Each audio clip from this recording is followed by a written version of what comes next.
Attaque djihadiste meurtrière au Bénin. L'attaque qui a été perpétrée dans le nord du Bénin a fait 28 morts et a été revendiquée par le groupe djihadiste GSIM, affilié à Al-Qaïda.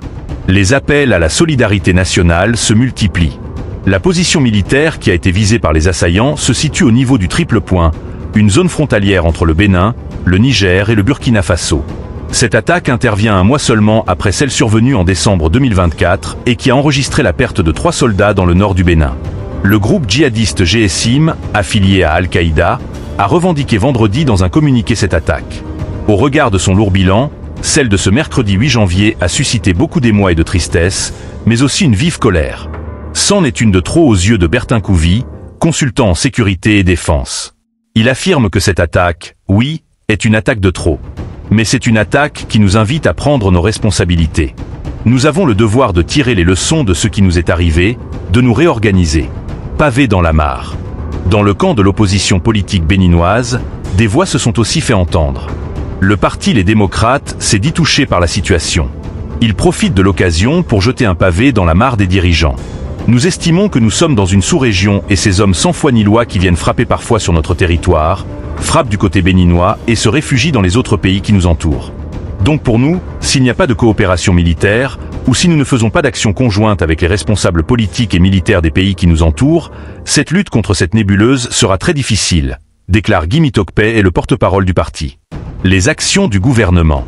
Mais le gouvernement béninois n'est pas resté les bras croisés face à ce phénomène, notamment dans sa partie septentrionale. Il a déployé, en janvier 2022, plus de 3000 soldats pour sécuriser ses frontières dans le cadre de l'opération Mirador. 5000 autres soldats ont été recrutés récemment pour renforcer le dispositif, avec suffisamment d'équipement. De nombreuses démarches auraient été également initiées à l'endroit des pays voisins. C'est justement à ce propos qu'Irénée Agossa, membre de la mouvance présidentielle, fustige certaines réactions du parti Les Démocrates. Bénin, l'État islamique revendique plusieurs attaques dans le nord. C'est une première. L'État islamique au Grand Sahara EIGS a revendiqué, ce 15 septembre, avoir mené plusieurs frappes sur le territoire béninois, dans un texte diffusé par Al-Naba, l'organe de propagande du groupe armé qui sévit au Sahel. Si les attaques attribuées à des djihadistes se multiplient depuis plusieurs mois dans le nord du pays, région frontalière avec le Burkina Faso et le Niger, cette revendication est inédite. Al-Naba, qui se félicite de l'extension des actions des djihadistes vers le sud, affirme que des combattants de l'EIGS ont attaqué des militaires béninois le 1er juillet dernier, dans le département de la Liburie. Un accrochage à l'arme légère et au tir de mortier, qui se serait soldé par la mort de 4 soldats et plusieurs blessés dans les rangs béninois. Les djihadistes, qui se sont repliés sur une base dont la localisation n'est pas précisée, auraient ensuite pris la fuite, avec des armes et des équipements. Le groupe terroriste a affirmé être à l'origine d'au moins 2 attaques menées au mois de juillet, dans le nord du Bénin. Inédite, cette revendication intervient quelques jours après l'attaque d'un poste de douane relevant du banditisme, selon Cotonou. Mais le gouvernement béninois n'est pas resté les bras croisés face à ce phénomène, notamment dans sa partie septentrionale. Il a déployé, en janvier 2022, plus de 3000 soldats pour sécuriser ses frontières dans le cadre de l'opération Mirador. 5000 autres soldats ont été recrutés récemment pour renforcer le dispositif, avec suffisamment d'équipement. De nombreuses démarches auraient été également initiées à l'endroit des pays voisins. C'est justement à ce propos qu'Irénée Agossa, membre de la mouvance présidentielle, fustige certaines réactions du parti Les Démocrates. La position militaire qui a été visée par les assaillants se situe au niveau du triple point, une zone frontalière entre le Bénin, le Niger et le Burkina Faso. Cette attaque intervient un mois seulement après celle survenue en décembre 2024 et qui a enregistré la perte de 3 soldats dans le nord du Bénin. Le groupe djihadiste GSIM, affilié à Al-Qaïda, a revendiqué vendredi dans un communiqué cette attaque.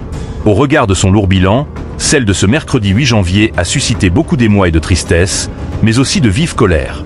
C'en est une de trop aux yeux de Bertin Couvi, consultant en sécurité et défense. Il affirme que cette attaque, oui, est une attaque de trop. Mais c'est une attaque qui nous invite à prendre nos responsabilités. Nous avons le devoir de tirer les leçons de ce qui nous est arrivé, de nous réorganiser. Dans le camp de l'opposition politique béninoise, des voix se sont aussi fait entendre. Le parti Les Démocrates s'est dit touché par la situation. Il profite de l'occasion pour jeter le pavé dans la mare des dirigeants. Nous estimons que nous sommes dans une sous-région et ces hommes sans foi ni loi qui viennent frapper parfois sur notre territoire, frappent du côté béninois et se réfugient dans les autres pays qui nous entourent. Donc pour nous, s'il n'y a pas de coopération militaire, ou si nous ne faisons pas d'action conjointe avec les responsables politiques et militaires des pays qui nous entourent, cette lutte contre cette nébuleuse sera très difficile, déclare Guy Mitokpe et le porte-parole du parti. Mais le gouvernement béninois n'est pas resté les bras croisés face à ce phénomène, notamment dans sa partie septentrionale. Il a déployé, en janvier 2022, plus de 3000 soldats pour sécuriser ses frontières dans le cadre de l'opération Mirador. 5000 autres soldats ont été recrutés récemment pour renforcer le dispositif avec suffisamment d'équipement. De nombreuses démarches auraient été également initiées à l'endroit des pays voisins. C'est justement à ce propos qu'Irénée Agossa, membre de la mouvance présidentielle, fustige certaines réactions du parti Les Démocrates.